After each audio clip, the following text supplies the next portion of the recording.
Hey guys, what's up? It's a little bit colder today than last time I did one of these videos, so I'm going to take a page out of Josh's book and do it in my room. Today I'm going to be talking a little bit more about historical context, and I'm going to look at the story of Jesus calling James and his brother John to be his disciples. So let's look at Mark 1, verse 19 to 20.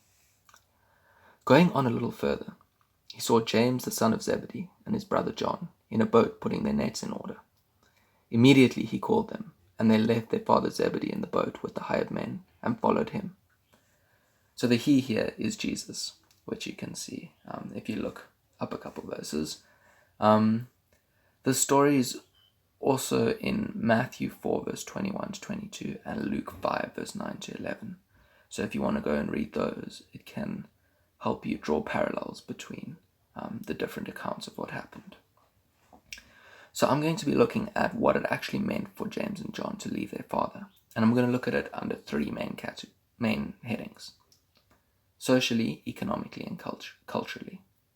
So socially, what did it mean for them to leave their father? Well, they were leaving a prominent social standing. Their father had hired men, and he probably had quite a defined business. At the time, people were defined in a major way by their job. That was part of their identity. And so these fishermen who were leaving their job and not going to be fishermen anymore were leaving a part of their identity behind. Then secondly, economically, what did it mean for them to leave their father? Well, we can see that he had a defined business and he had that set up and he had hired men. And so their family was probably not struggling to get by. But by leaving their family, they were leaving behind a possible inheritance of the business and of money. And so their economic future was becoming uncertain, where before they had quite a lot of certainty in the fact that they would be able to carry on their father's business. Then lastly, I'm going to look at this culturally.